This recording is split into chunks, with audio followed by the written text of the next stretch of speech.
hiding underneath the buffalo's ear, have a good look, and we'll sit and compare in a moment in the book as to the difference between yellow and red-billed. Hello, mister. I'm sorry we disturbed you.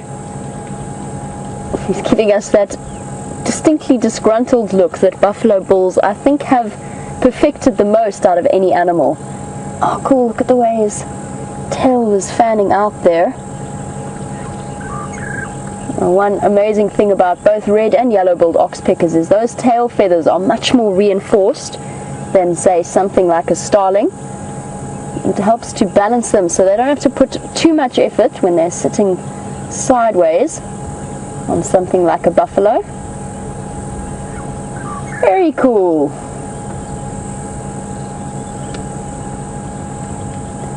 I'm not sure how many of you have got to see them, but it could well be something to add to your budding bird list, especially now with the return of the woodlands kingfishers, all the cuckoos. We're definitely making progress. Right, for those of you who don't know, my name is Jamie. I have Brian on camera with me this afternoon. Brent is out on the other vehicle with Viam. James is in the tent with Tebs, and Scott is out on foot with Jean-Andres. I have finally dried off from our morning soaking, drowning experience. Oh, Andrew's on the drone as well, out on the drone. We've finally dried off, and I'm going to just casually ignore the clouds that are building up to the western side. It's going to be absolutely fine, no problem. That doesn't mean anything. It'll all be absolutely fine. Brian and I had a very interesting experience. So did our plans. Fortunately, the shower very much took us by surprise and did some serious sousing. There we go. We've got a nice comparison.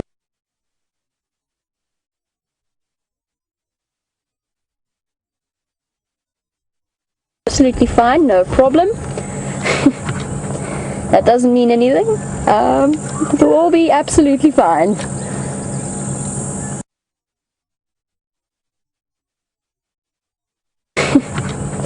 That doesn't mean anything. It'll all be Second. Sorry, Orbs, go again. A negative, Orbs. We just had a report that they were very close to the boundary around Twin Dams. I'm busy checking for tracks now. I'm close to Weaver's Nest Junction with Gary Main.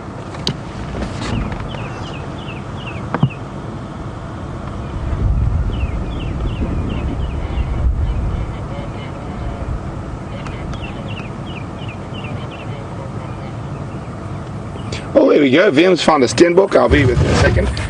FM Orbs, I've seen one on Sandy Patch Vuyatela access. There we go, little Steenbok.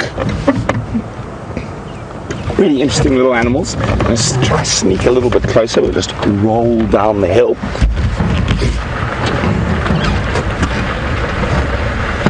And what they do is one of their defense mechanisms is to keep very, very still when there are predators in the area, and that's where they get the name Steenbok from. Basically a brick antelope. Steen is a brick in Afrikaans, and that is a little boy.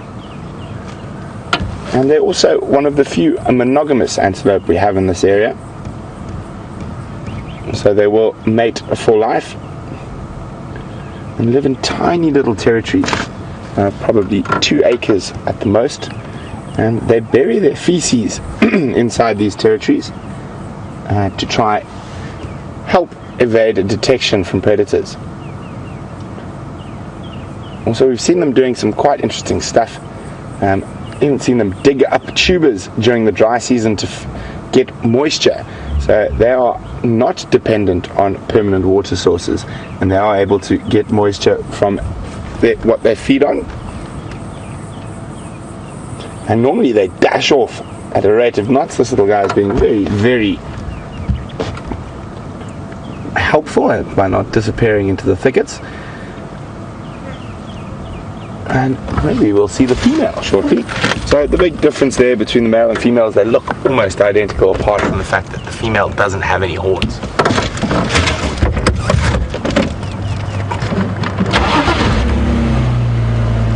Hi, little guy. So back to staring at the road, hoping for some tracks.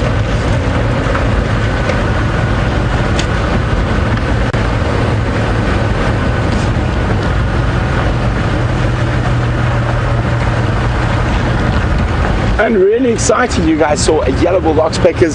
That is definitely one of the more rare oxpeckers we get here, of the two oxpeckers. And great to see that they are coming back. So, oxpeckers both red and yellow-billed took a serious knock during the 1900s, or from the 1920s onwards, with the use of different pesticides and dips for domestic animals. So obviously people were dipping their cows and goats and whatnot to try to keep the ticks off, and a lot of those pesticides proved to be fatal to the oxpeckers, so their numbers took a great dip.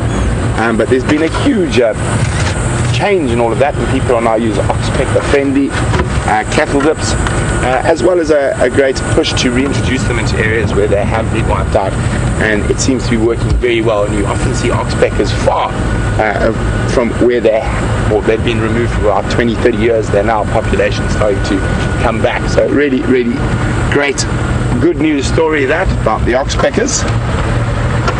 So still no lion tracks, and we heard them roaring. It must have been not too far over here, but it is quite hot at the moment, so I'm sure those cats are flat and fast asleep.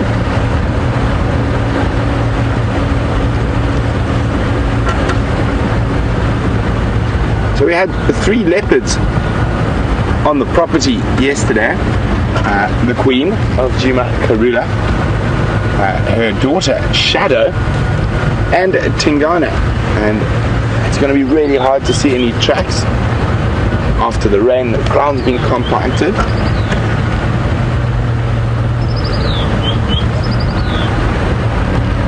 and if we do see tracks, it's going to be on this nice soft soil on the edge of this road.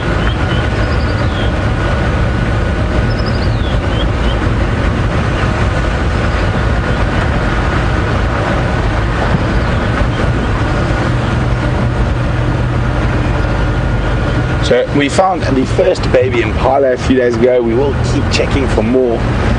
And Paul, who's contacted us via Twitter, wondering, do Steenbok synchronize their birth with the rains like the impala?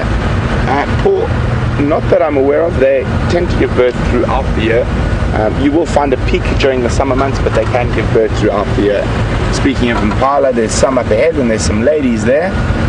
So maybe there might be some babies. Oh, that one's got a limp.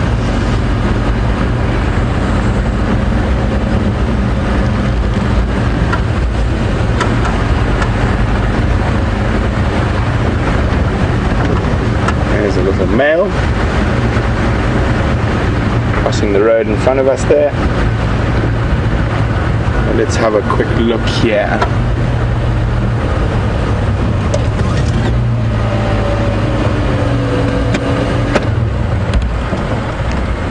Let's sidle forward. Close look. I did see one female, and I'm seeing, there she is. And she seems to have a limp, and there are quite a few behind. So there's definitely no babies close to us here. Let's have a look there. Those all look like males, young males. There only seems to be one lady in this group. There she is. Let's just roll forward a bit. And here we go. Young male in front of her. And she is eating, but she seems to have a bit of a limp, but still looking quite healthy.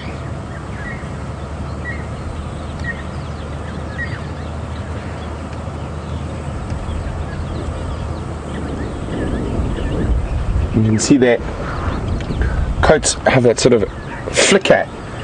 There we go, like that. And it's a little mechanism to try keep biting flies off their bodies. Hello, madam. Yes, you. When are you going to have your baby? So there are no babies here. So while we continue to search for what other wonders Djuma can provide us on the sunset safari, we're going to go back across to James, who's got something interesting in the tent. Everybody. Hello everybody, look down here, have a look down here. I'm not going to use my hands. This thing is a vicious, voracious predator. It is called a ground beetle, and I'm going to try and catch him again without hurting him. Come back here. He's got enormous mandibles. Keep on him, keep on him. Right, here we go.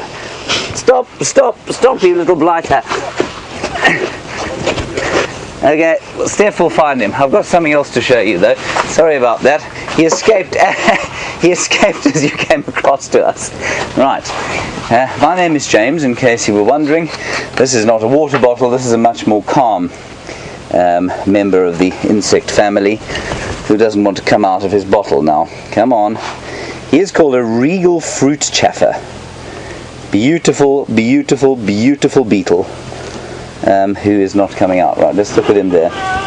Let's look at him there. Can you see him there, Tibbs? There we go. Get out. Right, I've got him now. Out you come. Right. Look at this beautiful chap. He's called a regal fruit chaffer, and they eat leaves and flowers and fruits, and they're the kind of things you might find on your roses if you grow roses. They love things like roses, and they often come in yellow and black. They come in a great variety of different colours, and so Steph and I will try and find a couple more. Now what I'm going to do is, we don't have the microscope feed at the moment, but if I put him under the microscope there and we film the computer screen, you can see the incredible details and incredible colour. Oh, I don't think you can do. Okay, hang on a second. That's clearly not going to work. We'll have to get the microphone feed working. Microscope feed. There's so many micros here. So beautiful fruit chaffer here, and we'll try and sort out our little tech issues here, and we'll head across to Scott, who is wandering along on foot. I can see his well, you know, substantial physique walking through the bush as we speak, so we'll go across to him, see what he's found, and I'll see you just now.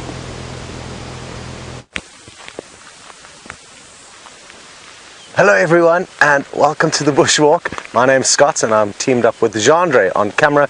He's got a big backpack on with a long antenna pole sticking out of it, so he's got his work cut out for him. Probably the toughest filming I think you can do on the Safari Live crew is what he is doing right now.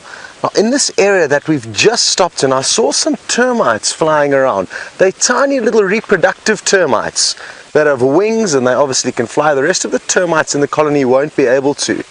And what we're looking for now is a small little kind of launch pad of sand. They build a kind of little tube of sand about an inch out of the ground. Their nests, unlike the fungus growing termites, don't create big mounds above the earth, and they're completely hidden underground level. So what I'm looking for is this tiny little chute that the reproductive termites will crawl up and then fly off, a perfect kind of launch pad. But in this windy weather, I feel like those reproductive termites that I saw could have been blown in from quite far from here, and after having a quick gaze around this area, I can't seem to work out where exactly they may be emerging from. So let's carry on, and we'll keep our eye out for more. There are just so many bugs around. I know James has just been showing you one, and there are so many different shapes and colors and sizes that we can have a lot of fun together. We're going to have to share a lot of knowledge on this subject, because like I said, there are just so many of them. For me, it's impossible to know all the different ones. So let's see which ones we can find today, possibly some new ones that we don't know of, and we might be able to work out who's who. And while we're looking for some that we can capture before they fly off, at least capture on film, we're going to send you to Brent, who's already got some.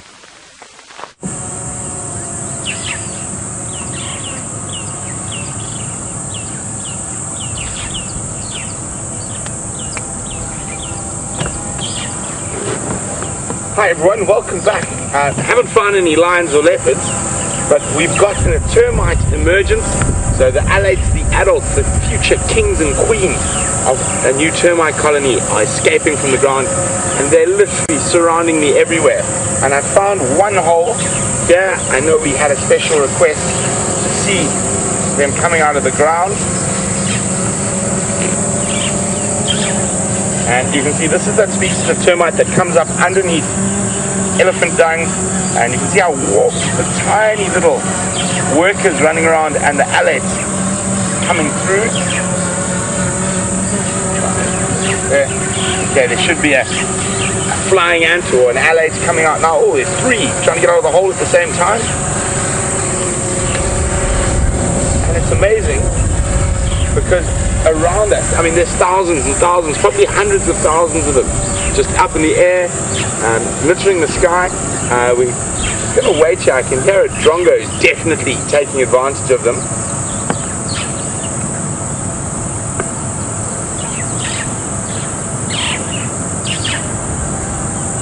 Look at that, isn't that beautiful? And they are such a great form of protein for so many different animals.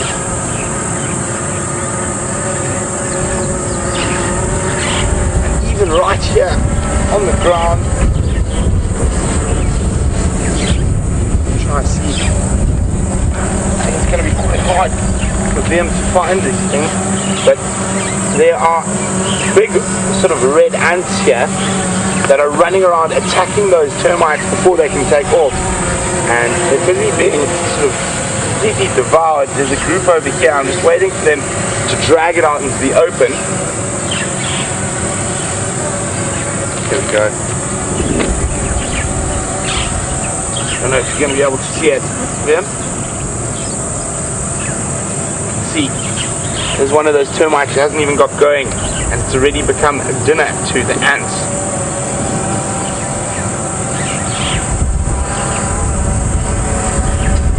So that's why they release so many hundreds and thousands of alates. It's so that that small percentage that make it can provide future colonies for the termites, with most of them being eaten by birds, by mongoose, by other bugs.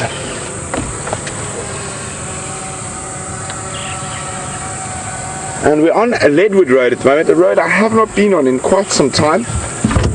We saw tracks of a breeding herd of elephants heading in this direction, so hopefully it wasn't too early in the day, and we'll be able to catch up with them.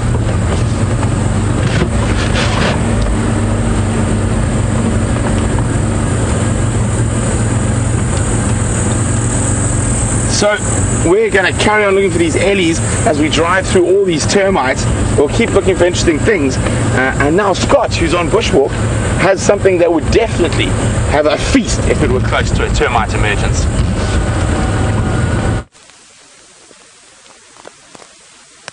Well, can you believe that Brent managed to find some termites emerging for you? The ones that we were kind of looking for and couldn't, and we found you another interesting bug. There are just so many around. Look at how cool this character is. His camouflage is really good, and if he wasn't on these bright green blades of grass, it would be very difficult for you to see him. This is a praying mantis, and you might be able to see two of his legs on the side of his body. The third one is joined up with its kind of front arm, you could say, and that's what I'm just about to touch over there. And they use those almost like a boxer would. You can even see that tiny little spike there for injuring prey, and not only prey, for also defending itself against predators. So those are kind of its boxing gloves, and that's why he's holding them out towards Jean-Andre, the camera. They've got awesome little antennae, you can probably see, and very interesting compound eyes. It looks to be well fed. It's got quite a big belly, this praying mantis, and such a cool angle. I'm wondering if it can't see itself in the reflection of the lens. This is incredible. It seems like it's enjoying its 15 seconds of fame here on Safari Live, and I look forward to finding you guys some more bugs. So as I said, it's part of the mantid family or mantis family. There are many, many different types, and what you may even find is that they can all fly, and when it flies, they can have very bright wings, which they'll often also use as kind of aposematic coloration, which is shock tactics to scare off animals that may be trying to feed on them by showing bright colors quickly. Now I'm told you guys are getting some fascinating views. You can even see its little chelicerae, its mouth parts moving. Oh, It's coming to, it really is. This is going to show you, this is what it's doing. That's what it's using its little front arms for. And it's doing that boxing, But let's just get him off. I don't want him to get too comfortable with the camera, because then you can't see it. And what I'm going to maybe do is just help him onto my fingers, and then we'll return him back onto the grass. There he goes. So let's leave him now. One thing we don't want to do is distress any animals to a point where they are feeling very worked up and scared. And I think it's now time for us to leave him and take you to go and see a bigger animal that you're probably more used to laying your eyes on. Enjoy.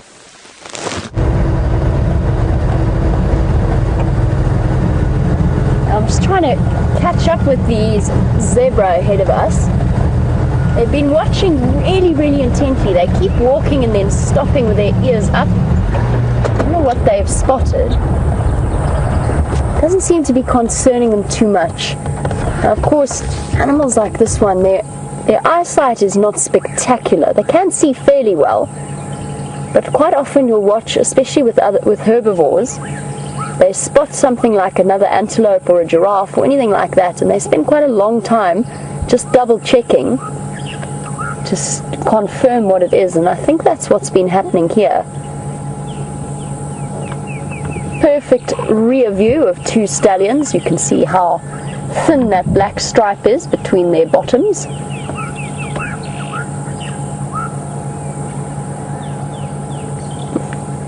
Slowly making their way up Gowrie Cup line. Still haven't seen whatever it was that attracted their attention. It could even have been something like a mongoose that put them on alert, but let's keep following them and try and find out what it was.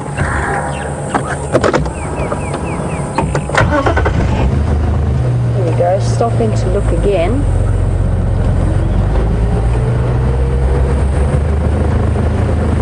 They don't seem nervous, they just seem like they're aware of something, on the alert. We're also flying through loads of termites that are erupting. I know you were looking at them with Brent. The bugs are all coming out to play now.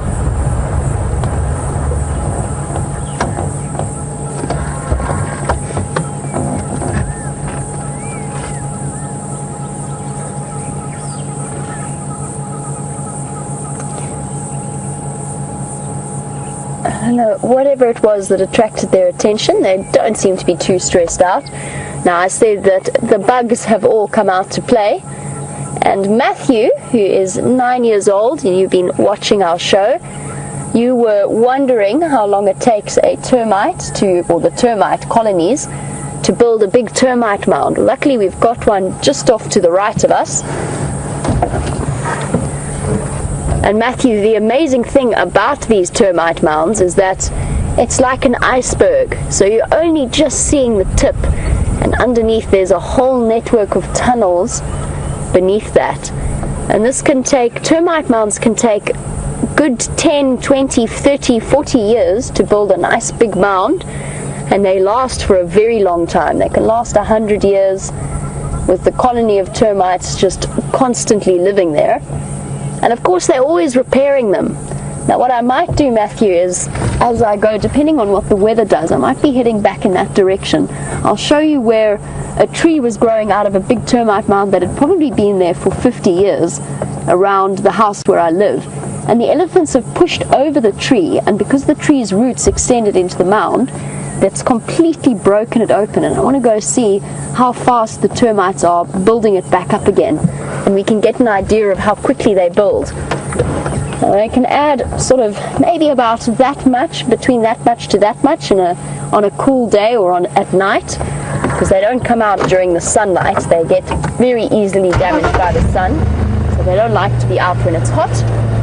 But that's probably about as much as they can build, with quite a thin side to it, in one day, and they just keep layering and layering and layering.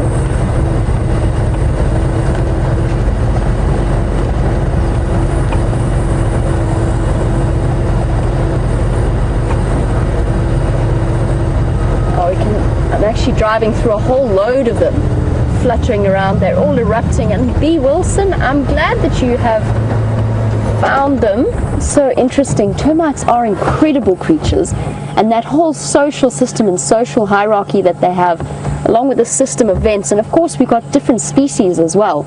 Now, I'm sure it's been discussed in the past, but one of the most amazing facts about some termites is that they're actually farmers, and in their termite mounds they create a perfect environment for growing a specific type of fungus, and they'll farm this fungus and feed it and make sure that there's no other fungus around it. If there is other fungus that starts growing, they remove it, and that fungus helps them to break down the plant material that their bodies can't digest, and then they can utilize the byproducts of it. And that's one of the reasons why those termite mounds have systems of vents, so that they can let air in or keep air closed, and all of the heat from the ground keeps it the same temperature. But I believe that Bushwalk has found an incredible lizard to show you, so let's head across to them.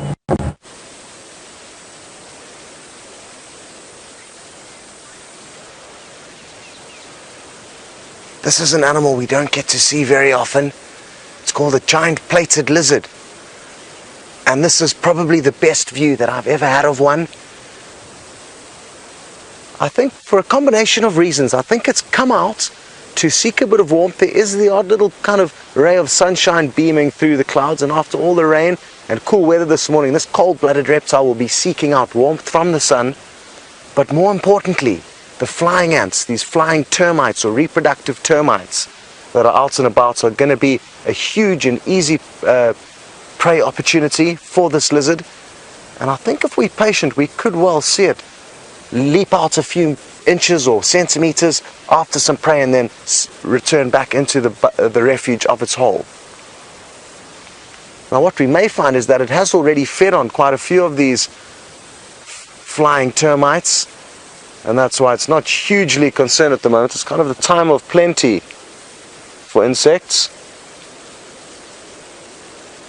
You can see its tiny little ear hole behind its eye, and you can also see its throat. It's kind of panting, taking the odd breath,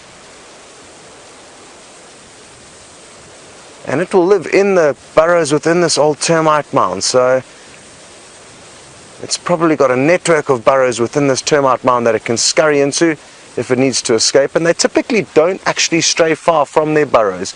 You only ever see them poking their heads out, and obviously rely on ambushing prey that moves in and around their holes. And that's why we so seldomly get to see them out here, and this is why this is such a great sighting. And the great thing about being on safari, you just never know what you're going to see. And even after being here for a year, this is the best sighting of a giant plated lizard I've ever been able to share with you guys. Now we still haven't been able to work out where all these termites are emerging from. There must be multiple nests, but they're kind of all around us. Let's see if we can get a bit closer to this lizard, and that way Jean can get you some even better views of it. This is probably going to be close enough, and once Jean gets into a stable spot, he's going to take you in for a closer look.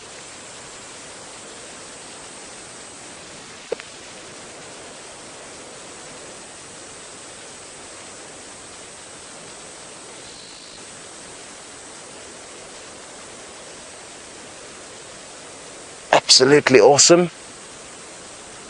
And after the rainy weather we experienced this morning, we could hopefully expect to bump into a lot more reptiles this afternoon. I know for a fact that snakes typically tend to move after there's been heavy rain, so that's good news. We don't get to see snakes nearly as often as we would like to. I know Brent was lucky enough to find a puff adder on his bush walk the other day, and hopefully we'll be able to find you a different species or a different specimen on today's walk, because there are so many different types out here.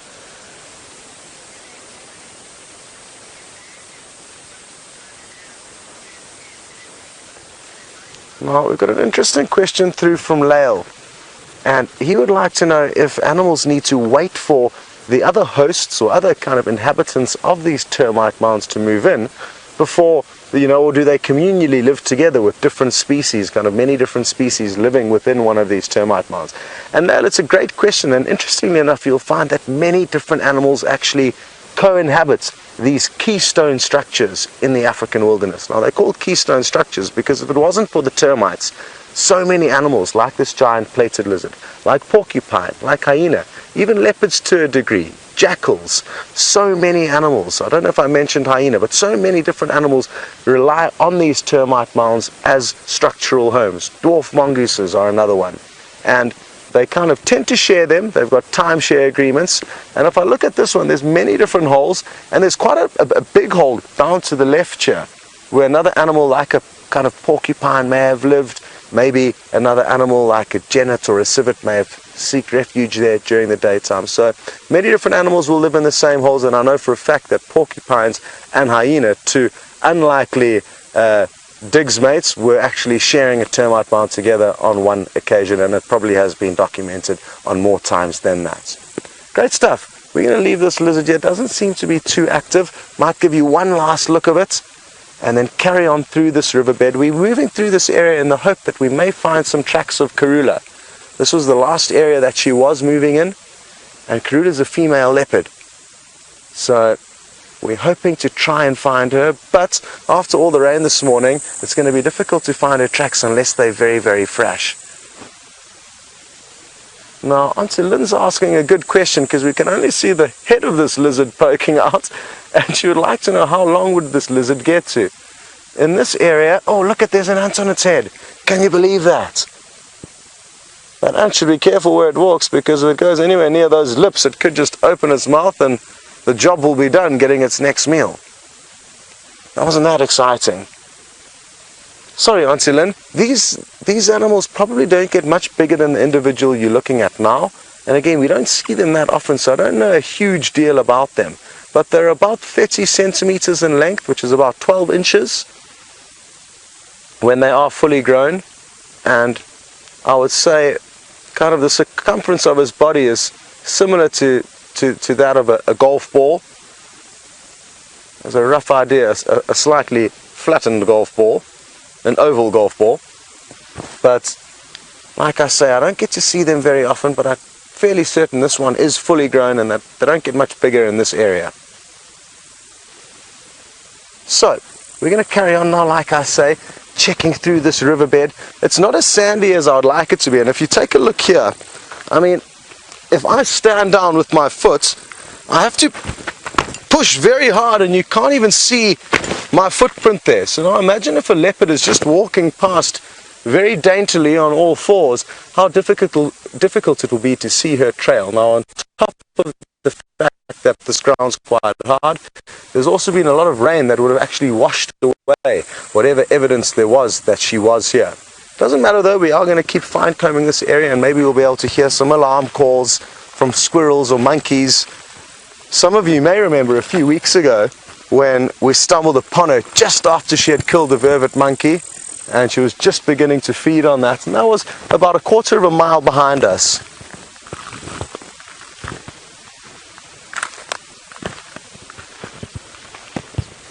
So we're gonna send you off now up into the sky with the drone. Enjoy it, and we'll catch up later. Right everybody, here we are in the air with Drone Commander Andrew Francis. I'm just trying to see what he's looking at. Oh, there seems to be a herd of impala behind that green tree there. Now, wonderful to be able to watch these impala from the air. They are of course about to give birth, all those females, and you can see, I can even see from where I'm sitting here, which is of course the same perspective you've got, that the females are swollen around the belly, hopefully about to give birth. And we'll just keep an eye out for a little steenbok size little thing that could be one of the first baby impala. Brent Leo Smith obviously found the first one. That is his particular skill, well, one of his particular skills. Now, what we're going to do, I can't see anything particularly fascinating about this impala herd at the moment, but for the fact that they seem to be walking in single file, so they're obviously going off towards a water source, I would suspect. And just quick last thing to note from this drone shot, is the fact that it's very dry still. You can see how ungreen it is at the moment. It looks very green from the vehicles, but when you get up above it, you can see how sparse the grass is after a dry season with below average rain. Oh, just look at the bottom of the picture there. You can see the swollen bellies of those Impala ewes. Okay, let's come across to the tent where I have something quite astonishing to show you. A vicious beetle, the one that nearly took my foot off when we went live earlier this afternoon. And this is called a ground beetle. Now the ground beetle is so terrifying. Tibbs, what's the best way to have him? Like that? Yeah. Is so terrifying because of those exceptionally powerful mouth parts you can see there. Designed basically, every alien movie you've ever seen with a terrifying alien has had mouth parts pretty similar to that thing. This is called a ground beetle, like I say, and if we look at his bottom,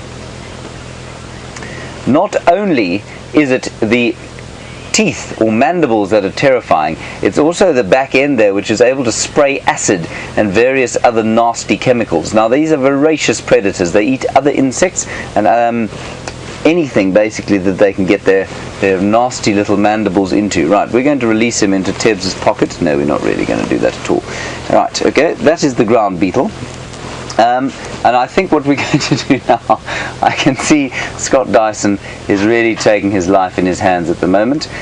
If he is not very careful, he's going to have a smelly finger. I'll show you why. Here we go.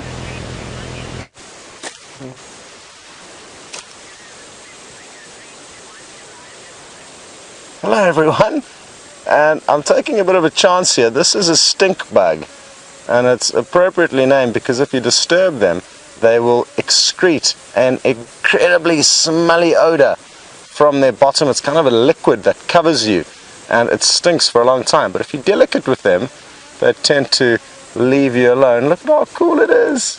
Got bright orange antenna. I'm just going to try and tilt it up because its colorations on its back are beautiful. And this is a winged insect. It does have the ability to fly. And how it feeds is, I'm going to try and show you, but oh, there it goes. But under its, kind of in its mouth, it's got a proboscis. It points straight back down under its throat. And what it does is it jams that into stems of leaves and twigs. And they're also known as wilting bugs because they'll actually tap into the kind of the entrance points, or the feeding points into where leaves get their minerals or nutrients from their stems and prevent them from getting anything, and that's what kills them. So they're called twig wilter bugs as well as stink bugs.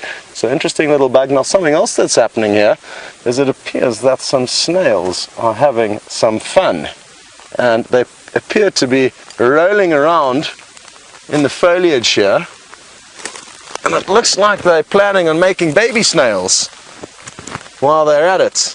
Now they are hermaphrodites, so they could have altering roles here. And I actually think these two aren't really busy in the act of mating at the moment. And the reason why I say that is that they have this very strange kind of organ or body part that they plug in from one of the animal's heads, almost it looks like into the head of the other animal. And that's how they transfer their bodily fluids to one another. And it's interesting that there's 3 of them. They're quite big. Just to give you an idea of their size, I can put my hand down there. I mean, they're quite massive snails. So that's why they're called the giant African land snail. And they're probably about 4 inches long. When I do that with my fingers, it's about 6 inches. And this one's probably 2 inches short of that. Interestingly, this one's picked up some millipede rings. They would have in all likelihood been fed on by a scorpion, and those are just there. And the scorpion you'll probably find is living up in this dead log here, in all these little crevices. There's lots of places for scorpions to hide, and it's probably just been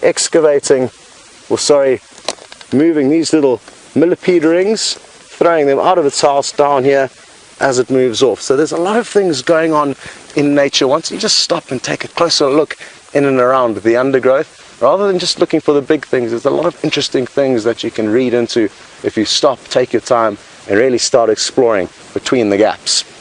Good stuff. Well, it sounds like you guys are having a great safari, getting taken across from the sky to the ground to the vehicles. Let's carry on.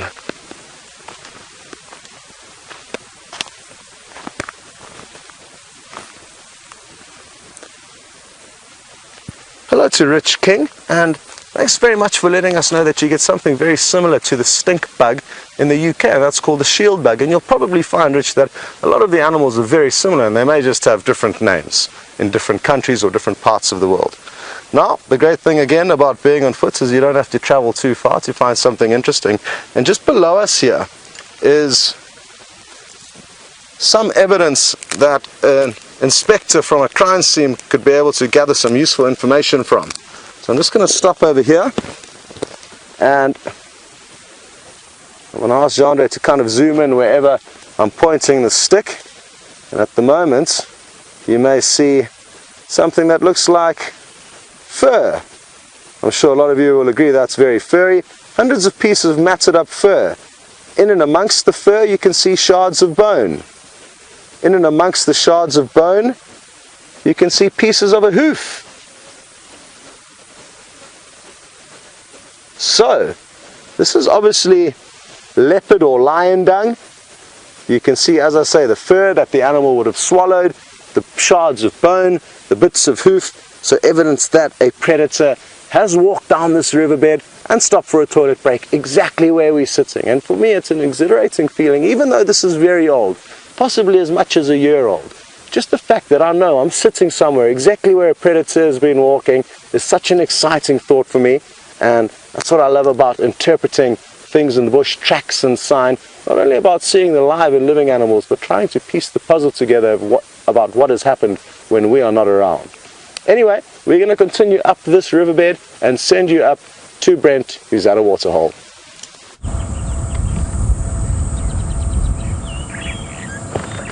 So we slowly made our way towards the Buffalo's Hook waterhole to see how the residents are getting on here. As you can see, the geese are fine, all 4 goslings still present, and the hippos sleep in the sludge. You can see how quickly, even with the rain we've been having, it doesn't seem to have improved the state of the Buffalo's Hook waterhole. The ground is so thirsty, it just soaks it up very, very quickly.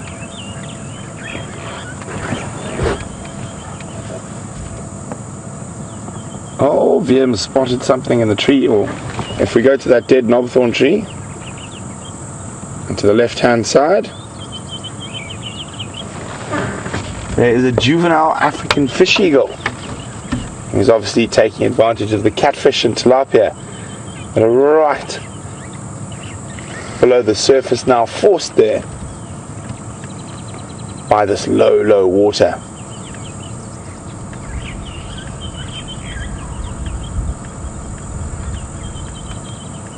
Very quiet here at Buffalo's Hook. Hippos dozing.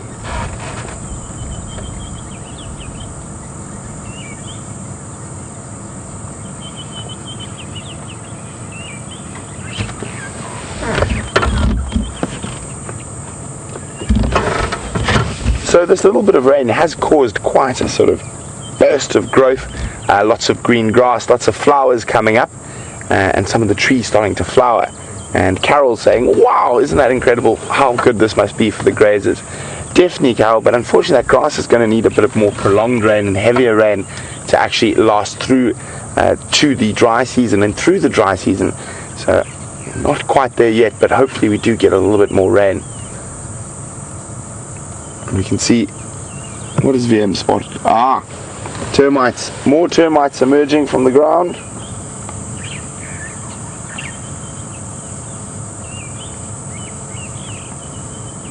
So quite a few of the birds we've seen as we've been moving are so full from termites that they're not even taking advantage. They literally cannot eat another termite.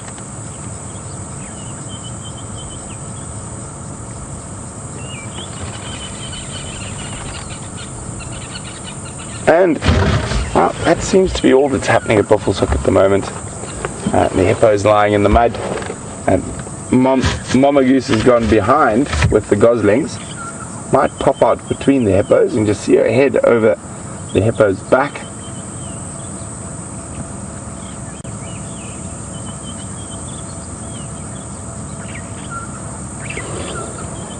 There we go, there she is. And the gosling's with her.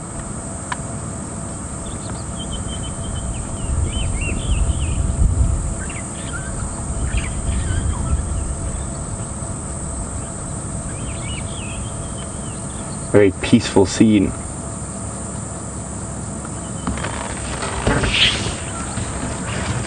So we've noticed every time we drive up to the Buffelshoek waterhole, the geese seem to move towards the hippos. And VM and I were pondering if it's not possibly for safety, and they realize that it's very unlikely that any predator is going to want to go near those behemoths. There we go, they're the little guys. So there were 7 to start with, only 4 left.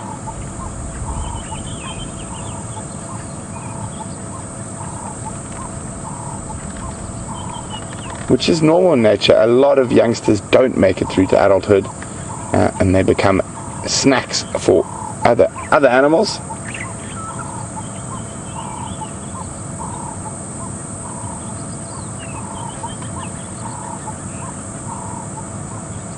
Okay, well, shall we head on to see what else we can find out here in this glorious green wonderland? And we haven't found any tracks yet. Those elephants seem to disappear across our boundary, so let's carry on, see what we can find.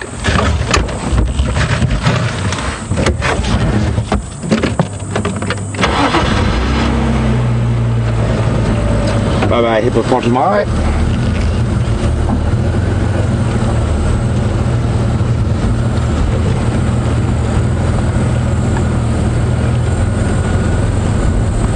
And you notice the buffalo bulls and that are not hanging around here at the moment. I think I have a suspicion where they might be. So there's been enough rain to fill some of the little mud wallows and puddles up. So it's possible that they are enjoying those, not having to share it with the hippopotamus. But I think it's definitely worth going to have a check around in Yala Road South. There's some really great wallows and rubbing posts in that area.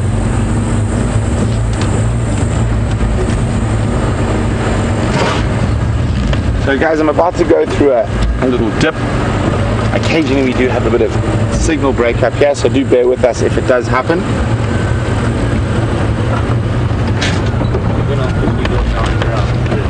Oh! VM just spotted that juvenile fish eagle. It looks like he's gone to ground to feed off those termites.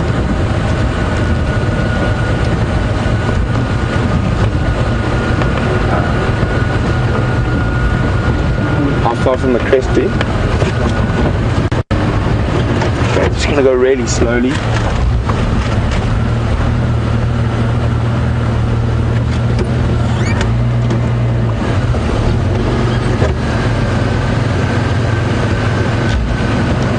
Don't want to disturb that fish eagle.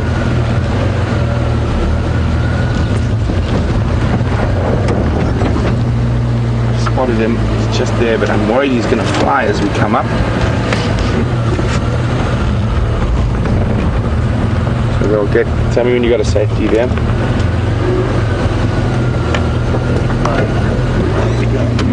So it looks, so that fish eagle's definitely feeding off the alates. So those termites, such high protein, a lot of predatory birds feed off them. Let's just watch and let them settle down. And you can see he hasn't quite got that beautiful adult plumage yet. Oh, there he goes. You can see very scraggly looking. Off he went. Isn't that great? I'm sure he'll head down somewhere else to find some more termites.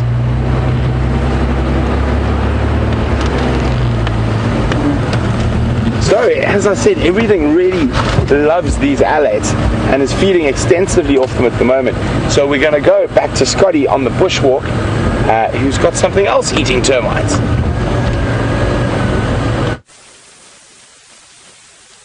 Can you believe it? A fish eagle eating termites. And now take a close look at the end of this little twig that I'm holding. This colony of ants is also cashing in. on the easy meals. I'm just going to try and move this little twig. And they're also eating the termites. This is a reproductive termite that has died, or they've killed it. I'm not too sure what happened. But now they're carrying it down into its hole. Down into the ant colony. How awesome is this? And like I said, I'm not too sure if they found it dead or alive. But not only the birds, not only the insects, but the reptiles, the mammals, all the different families of animals out here in Africa are going to cash in thanks to these reproductive termites that have gained their strength and gained their body size through feeding on plant matter that every other animal cannot feed on. So if it wasn't for these termites breaking down unusable plant matter and then recycling it into the nature by being kind of eaten by everything else and then pooped out by them, but it's an incredibly important example of how much these termites contribute to the ecosystem and how important they are. Let's take a closer look. Come and follow me, and if we just take a walk at a low angle, possibly through this area, you'll see a whole bunch of flying termites, these reproductive termites in and around us here. I can't seem to work out where they're emerging from, but you can see there's lots of them all around here. And I'm not too sure. Oh, here's some more ants also cashing in. Check this out. They're carrying on. I think it's still alive. Wings on and all. But these ants are ferocious. And isn't it remarkable how strong these ants are? I mean, they're carrying something probably around 10 times their own body size. And there's only 2 or 3 of them doing it. A remarkable show of strength here. And also a remarkable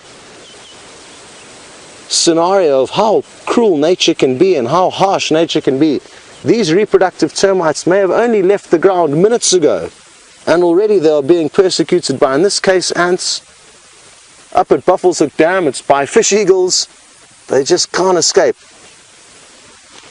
Awesome, awesome stuff. And Jandra and I have been scanning around, hoping that we're going to be able to find you these kind of launch pads that the termites emerge from and come out of their burrows and then take off from, but we can't seem to do it. These are harvested termites, so they're probably the smallest little flying ants that we will see, but they get a lot bigger. The different types, the large fungus growing termites is far bigger. There's a whole bunch more emerging from here, and I'm thinking what may be happening is that because of the rain we had last night, these termites actually may not have built those launch pad chutes, and the flying termites may simply be just emerging directly out of the ground without having a launch pad, because we probably would have seen them. Oh wow, look at this. Follow me, quickly, quickly, quickly. Now we saw earlier ants were feeding on the termites, now the scorpions caught one. Can you believe it? How cool is this? I'm not too sure what scorpion this is, but judging by the thickness of its tail, it's quite a big one, and there it just went down its burrow. Can you believe all this action? This is insane. And interestingly enough, earlier on, we were talking about scorpions and how they feed on millipedes. And look here, this very same scorpion that we've just seen would have fed on this little millipede. This is just one segment from the millipede's exoskeleton, and it's done very good housekeeping, the scorpion, and emptied all of its trash out on to the streets. I guess not ideal, but it's not the same trash that we have. It's biodegradable, so they're allowed to throw their waste wherever they like. And there's a whole lot of rings nestled about here. Can you believe it? Scorpions, ants, fish eagle, all feeding on the termites. So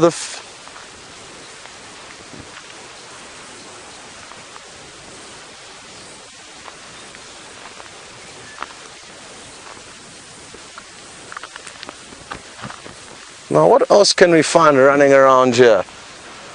It seems to have quietened down a little bit here in terms of the flying ants, so I'm almost inclined to head back to where we were, and while we do, I can just clear up a question from Debbers. And sorry Debbers, I haven't been very clear, and apologize to everyone. I've been calling them flying ants as well as flying termites. They are not ants, and that's from Deanna, and thank you so much for that, because it's important we clear that up. It's kind of a common mistake that people will give them the name as flying ants because they look similar to ants, but the correct terminology is termites, and reproductive termites, or alates is another word used for reproductive termites. They are certainly not ants. So that we must clear up, and apologies for chopping and changing between ants and termites. I'm just getting so excited I can't help myself. Okay, also just to clear up, this scorpion was an Opisthothalamus glabifrons. It is a scorpion we've seen before. I just haven't seen a small one like that before.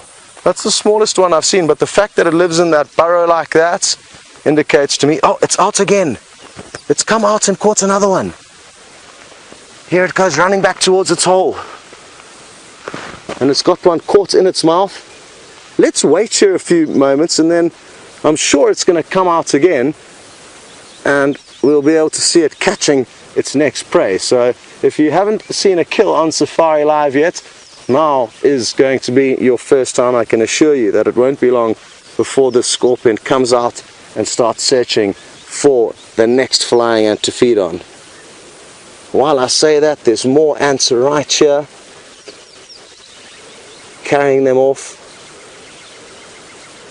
What we may also see from time to time is one or two of these reproductive termites that have shed their wings. They've got 4 wings that they'll shed once they've landed, and the female will follow the male will follow the female, and you often see 2 of them walking one behind the other, and those 2 walking one behind the other will be a pair heading off in search of their new home. The female will choose a spot where she thinks it's a good one to start their next termitarium. She'll burrow below the ground a little bit, and that's where the 2 of them will start the royal chamber. Whether or not they're successful is hard to tell, but the majority of all of these hundreds of thousands, possibly millions of termites that are emerging from the ground, only a very, very small percentage will survive. I just want to see if the scorpion doesn't come back out. I think it's going to think about it. It didn't take very long for it to come out earlier.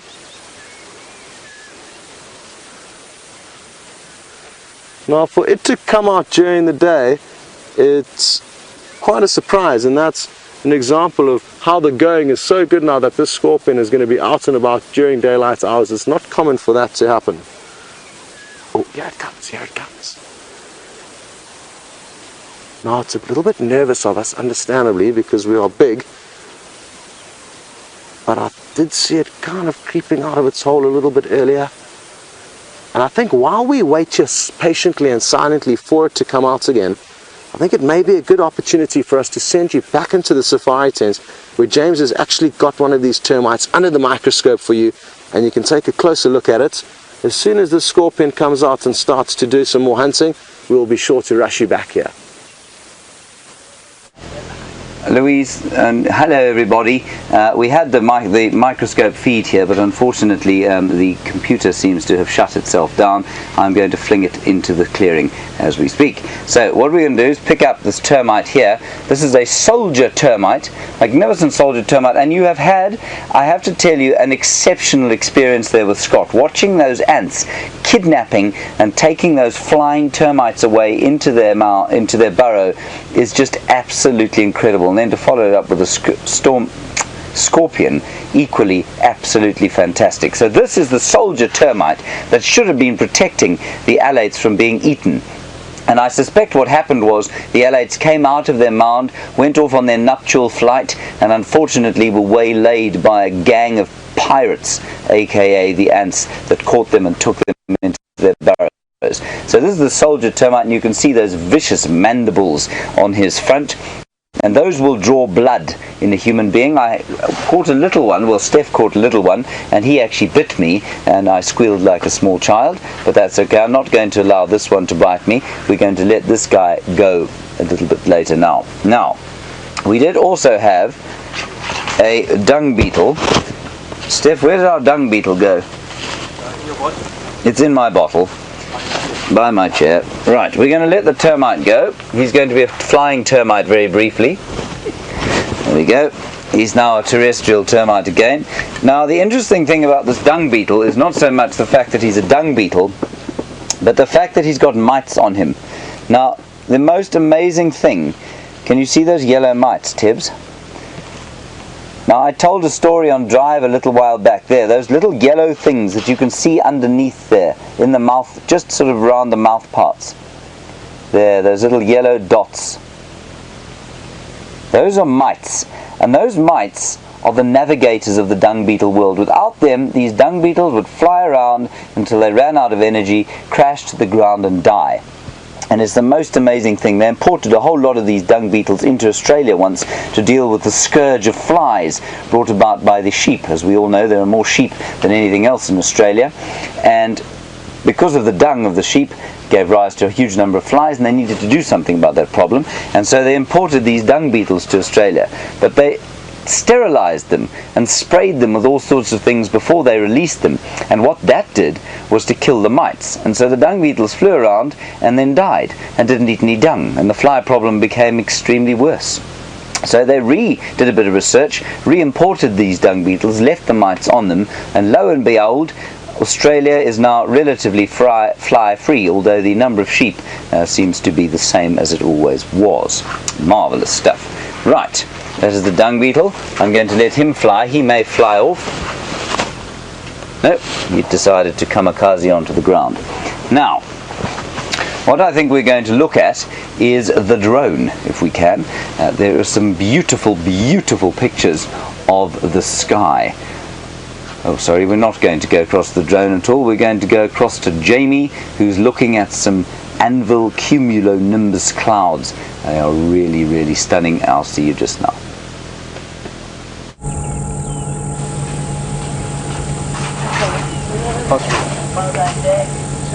Luckily, the storm appears to have blown past on either side of us, but you can see those incredible cumulus clouds that have been building up over the afternoon. And I'm just going to be quiet for a moment. I can hear something click-clacking off in the bushes.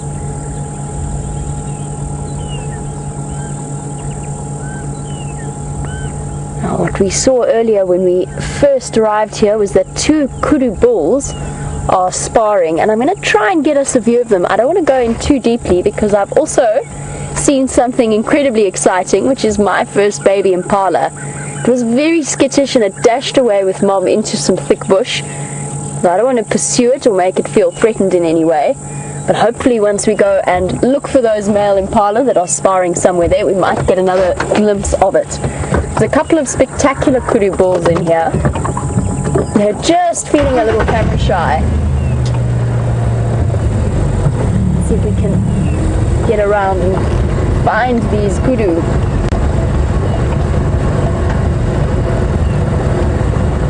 Sounded like it was coming from somewhere here.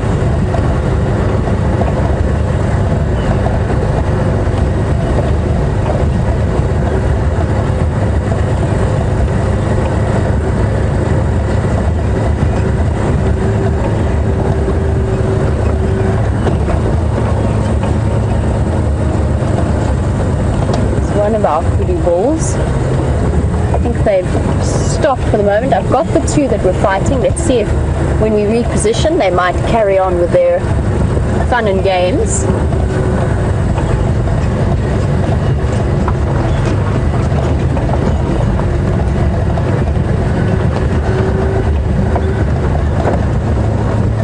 Oh. No, doesn't want to be on TV. There's the baby, there's the baby, there's the baby. Okay, we're just going to sit nice and still and quietly. It's right behind this tree that Brian's got in front of him. I'm hoping it might come out.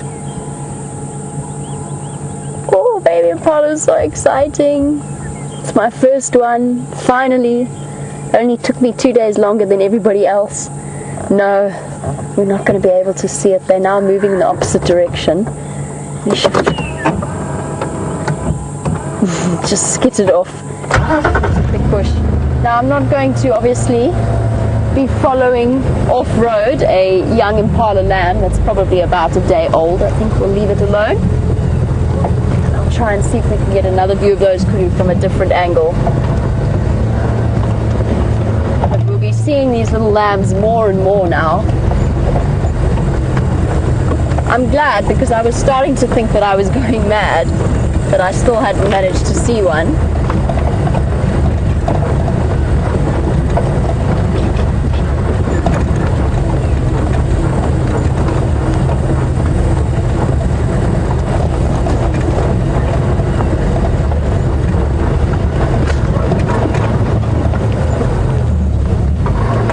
There are animals in here. There's one of the kudu bulls. He's going to pop out soon enough. I know we've done a bit of a circuit around to try and see them.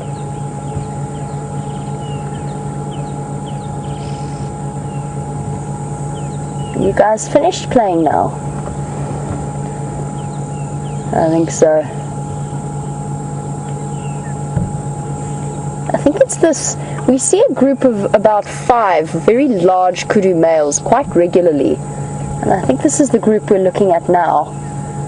That's one of the smaller ones, and I'm including in that the kudu with the very widespread horns that is sometimes known as Zeus. Unfortunately, this block is so thick it's very difficult for us to actually be able to get a good glimpse of them without scaring them off. Let's try and loop around. See a big stump somewhere there. Prefer to avoid.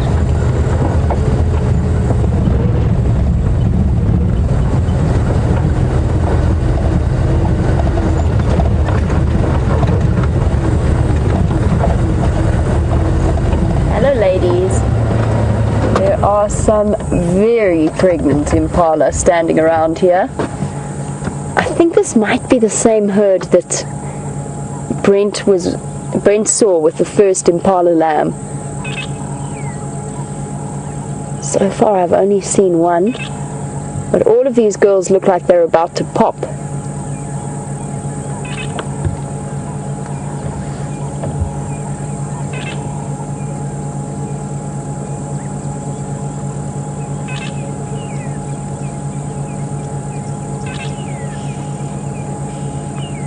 I'm going to do one more circuit around these ladies, see if we can't get a view of either the kudu or that little lamb that I saw dashing about in high spirits. Let's go see. There's also, of course, always the chance that we could be seeing them give birth soon.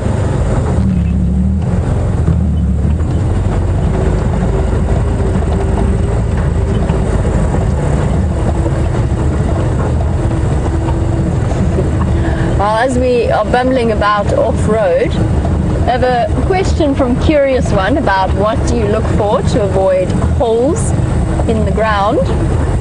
Perhaps I'm the wrong person to ask about that, because I've done, I don't know, Brian's chuckling away in the back, having experienced this firsthand. I've landed myself in 1 or 2 holes. Probably the worst instance was with poor old Brian on the back. I also planted us on a stump not so long ago. That being said, you're looking for the big holes in the ground. Quite often, I just always make sure that I've double-checked the thick patches of grass that I'm driving past.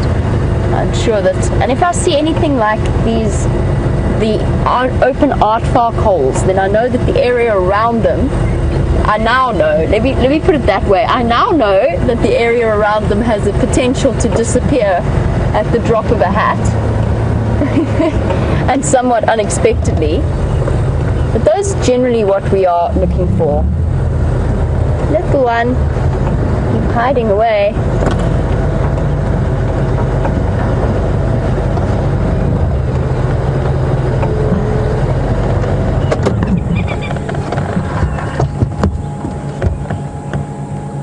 Definitely don't see anything.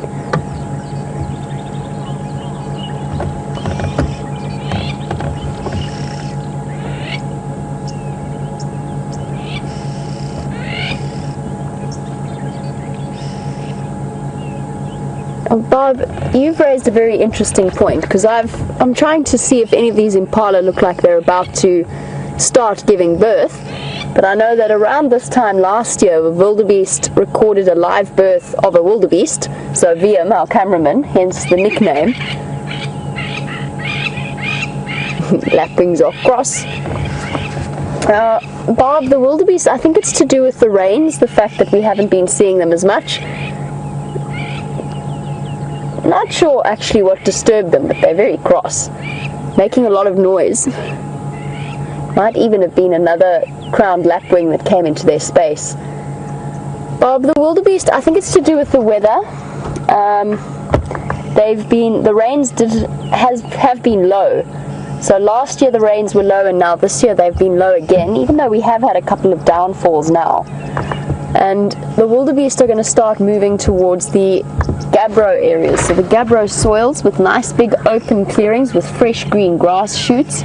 Those are the sort of food types that they're after. It's also why we don't see as many not wildebeest, sorry, that's what we're talking about. Zebra. We haven't been seeing as many zebra either. And I think it's that they're moving, because they've got this vast expanse of ecosystem to move around in, they can actually move between different habitats where it suits them. And this particular season, obviously the grass growth is better elsewhere. Well, for kudu and impala, they're mixed feeders. Kudu are really almost entirely browsers. They're probably quite happy and quite content to move around in these more dense areas. There's one kudu looking at me from afar.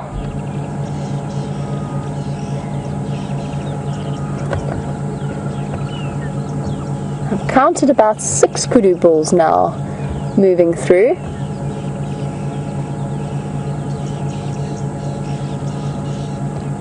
But that baby hasn't made an appearance. And the boys have stopped sparring, so I'm going to move on. Oh, look at those round bellies. Looking very uncomfortable. Right, well, we'll leave that baby in peace. I'm excited, I'm happy. Got to see it very briefly. And hopefully we'll be seeing many, many more in the days to come. And the weather's been a lot kinder to us than it was this morning. The storms have blown away on either side, leaving us with a nice, still quite warm evening. Still much drier than the way that we spent our morning.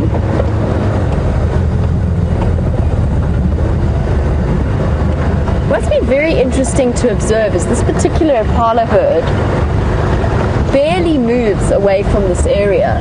And now, of course, because we have had rains, they haven't had to move to the dam to have a drink. There's plenty of groundwater. We're all driving through puddles at the moment.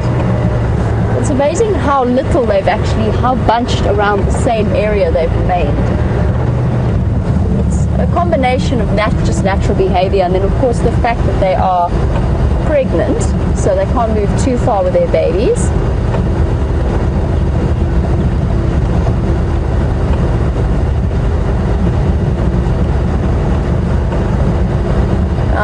Lael in Washington, you were wondering, do they stay together with the herd for protection when they're giving birth? And I imagine that the female will move off a little bit to the side, probably, but not too far away from her herd, and try and sort of find a nice thick patch of vegetation to duck down into to hide away, just so that she has a little bit of extra cover. But they don't move too far from the herd, and that is because it's useful to have the safety of numbers, because one impala ewe out on her own giving birth is a very, very easy target.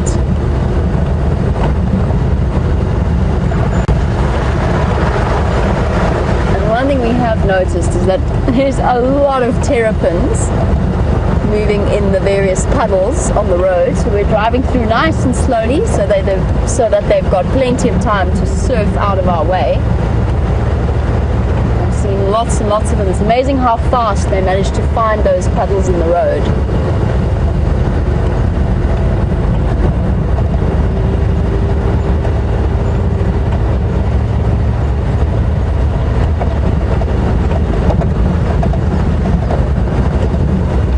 I said it is a beautiful evening, and we have another wondrous view to show you from the air, so let's head up to the drone. Now everybody, there is Drone Commander Andrew Francis, and he's flying over the great grey, green, greasy water that is the Buffelshoek Dam. Really astonishing shots there, and just shows you the extent of the dryness. Now, we've had probably about 50 millimeters of rain this year in total. That's about 2 inches. That's not a huge amount of rain, of course. In fact, it's very little. And what we will see is that because last year was a very dry season, the problem with this year is that all of the water that was in the water table will now have been used up, and now the effects of last year's dry season will be felt. So Andrew there is now flying over along the line of the drainage line which runs away from Buffelshoek Dam. Now, a drainage line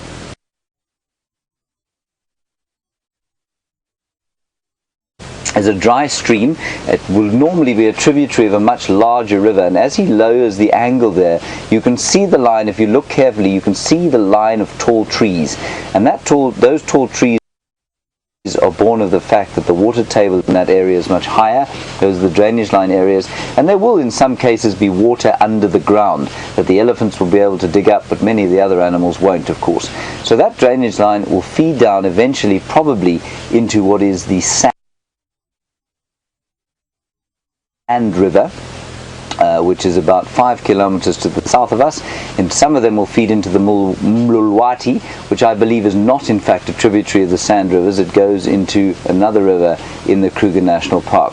But you can see there how dry it is. Now we're going to head across to what look like some beautiful red-breasted swallows. They're building a nest and using the new mud from the wonderful rain that we've had. See you just now.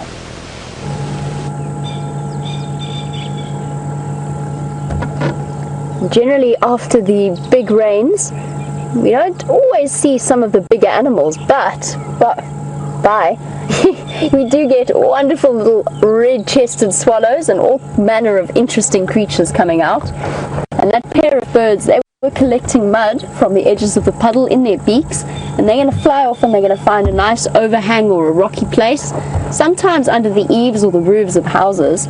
And they go and they build their beautiful mud, solid, enclosed nests. They're incredible to see. I know that the area that I used to live in, we had the lesser striped swallows living under the roof, and every year they'd return back. And I remember standing once. They're very solidly built. They're incredible construction workers, the way that they pack the mud and then they line it really neatly and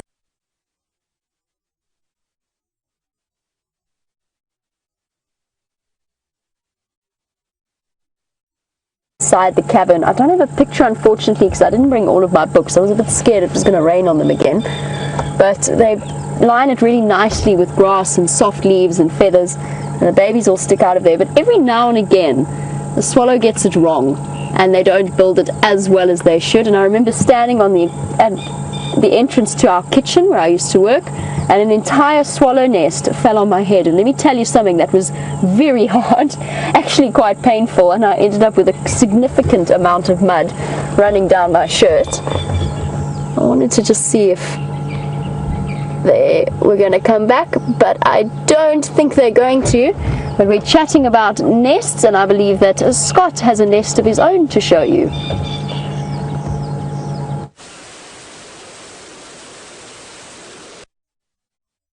Well, the action does continue, all fueled by these flying termites.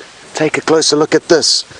Jandre, if you don't mind trying to go for this first, there are some tiny little ants carrying away a flying termite here that you should be able to see down this branch. And you can see other ants heading up the branch. And these ants that are running up the branch are running up to this community spider web. And the spiders are catching the termites that these ants have just stolen. So the ants are raiding the spiders.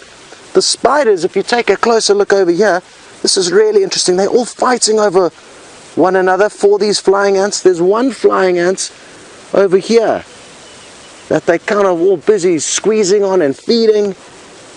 And I think these spiders here, the smaller ones are the males and the bigger ones are the females. That's usually how it works in spider world. But you seldom actually see these community nest wipes.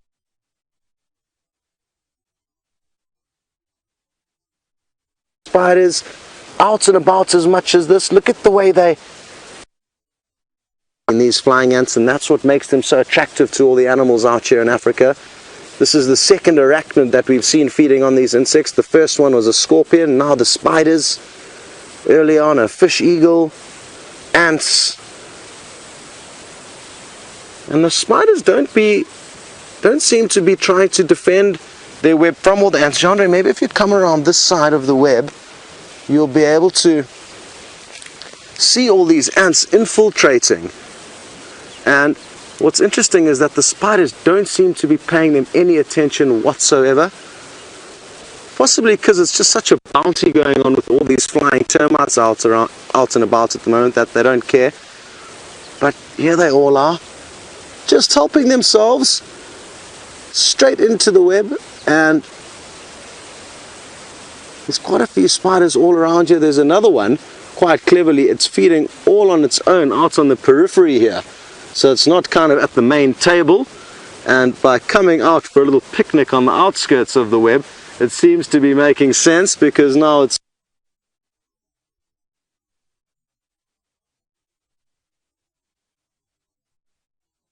termites to itself. Interestingly, you can see a few other interesting parts of evidence in this web. I'm just going to try and get this little piece out. Here's it looks like it's an exoskeleton from an actual spider that actually would have molted or possibly been killed. There will be some death and destruction between the community nest spiders. Males often get killed by females in the spider worlds. And speaking of fighting between the spiders, which must happen from time to time, I mean, understand why these spiders aren't feeding on these ants. And it's a good question, dear. A lot of the time ants have got formic acid. They're quite acidic little beasts and therefore not very tasty. That's why a lot of animals will not be able to feed on ants, due to their high acid, high amounts of acidity, I guess. This is absolutely awesome. It's seldom you actually see a community termite nest this active, and I'm very happy that we finally got to share this with you. Just heard a lilac-breasted roller above me, and just making sure it doesn't have a nest here in this acacia tree. Exciting news though, because we did find an African hoopoe nest a little bit earlier, and I'll be sure to take you to that and show it to you while we are on drive, but it's quite far from here, and it's high up in a marula tree, so I'm not sure how we're going to get good views of it now. Just been talking about. And oh, is that a fork-tailed drongo that took off after it? I think it was. It's flying at a... Uh-oh. What's it doing there? It may have been difficult for you to see. Jandre would have had a very tricky time filming it. It's flying so low through the bushes. But I'm told he's doing an incredible job keeping you close up to that, Jandre. I'm not sure how he managed to pull that off, but well done.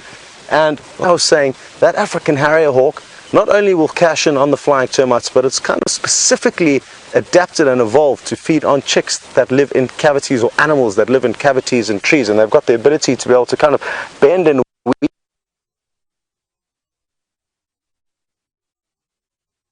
or legs rather, in a double jointed fashion, and that way get them into these little gaps and crevices and then pluck out little chicks. So we're going to keep heading on in that direction. Let's hope we don't find it catching a chick, but it is a reality, of course.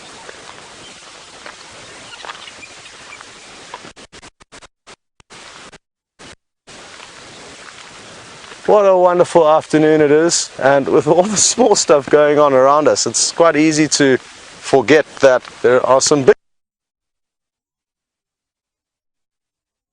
things. I've been testing the wind every so often.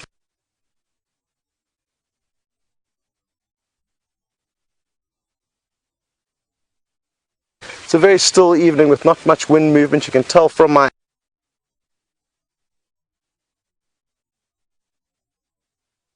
you can see feeding on them, stealing termites from the ants. And Elena would like to know if we get any ant-eaters here.